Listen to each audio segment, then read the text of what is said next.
علیکم، میں فروق اعظم، آپ دیکھ رہے ہیں میرا یوٹیوب چینل۔ یقیناً آپ خیریت سے ہوں گے۔ آج ایک اور اپڈیٹ کے ساتھ حاضر ہوا ہوں۔ آج کی جو اپڈیٹ ہے وہ امیر المجاہدین علامہ خادم حسین رضوی رحمۃ اللہ علیہ کے حوالے سے آپ کا پیغام آپ کے صاحبزادے حافظ انس حسین رضوی کی زبانی آج ہم سنیں گے۔ اگر آپ میرے چینل پر نئے ہیں تو چینل کو جلدی سبسکرائب کر دیں اور بیل آئیکن کے بٹن پر کلک کر دیں تاکہ میری آنے والی ہر نئی ویڈیو آپ تک بر وقت پہنچتی رہے۔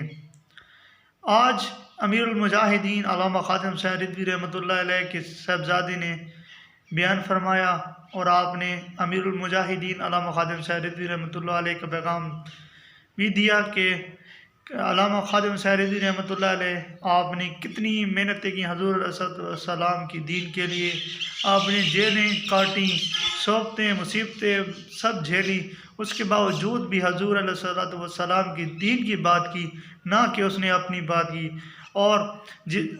آپ کے علم میں ہے کہ جیسے بابا خادم حسین رضوی آپ کی حالت تھی، آپ معذور بھی تھے، لیکن پھر بھی آپ کو گھسیٹا بھی گیا، لیکن پھر بھی آپ نے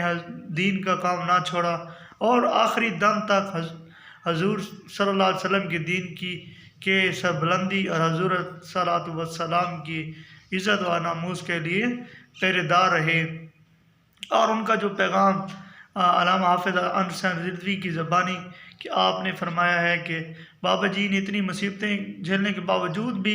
حضور صلی اللہ علیہ وسلم کے دین کا کام جاری رکھا، تو آپ کم سے کم طریق لیبیک پاکستان کے لیے حضور صلی اللہ علیہ وسلم کے دین کے لیے کم سے کم 24 گھنٹوں میں سے 2 گھنٹے تو کم از کم نکالیں حضور صلی اللہ علیہ وسلم کے دین کے لیے۔ تو اس کا جو پیغام تھا وہ بھی میں آپ کے سامنے ویڈیو رکھنے والا ہوں، تو آپ ویڈیو ملاحظہ فرمائیں۔ دن دے 24 گھنٹے دے اندر کم از کم 2 گھنٹے تحریک میں ضرور ہے۔ تصور کر کے دیکھیں کہ یار امیر المجاہدین نے اپنی ساری زندگی اس دین واسطے وقف کی تھی، اس حالت میں وقف کی تھی کہ سانوں وہ آ جائے نا ایک دن کلمہ بھی چھڑ دی اللہ جس حالت بابا جی نے دین کا کام کیتا ہے نا، وہ 10 سال ہے نا، میرے پتہ ہے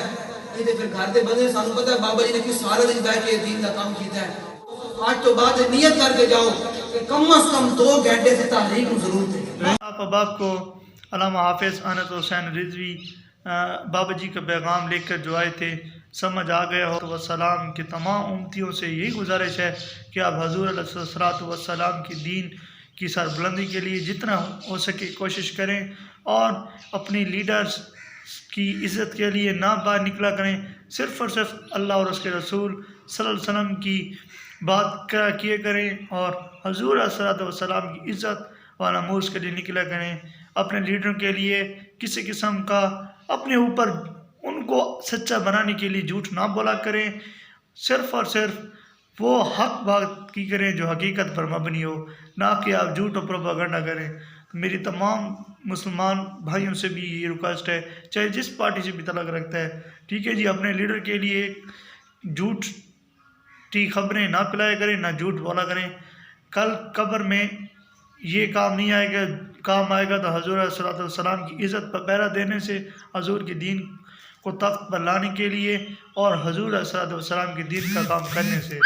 تو یقیناً آپ احباب کو میری یہ ویڈیو اچھی لگی ہوگی، دعا میں یاد رکھیے گا۔ اگلی ویڈیو میں ملتے ہیں، اللہ حافظ۔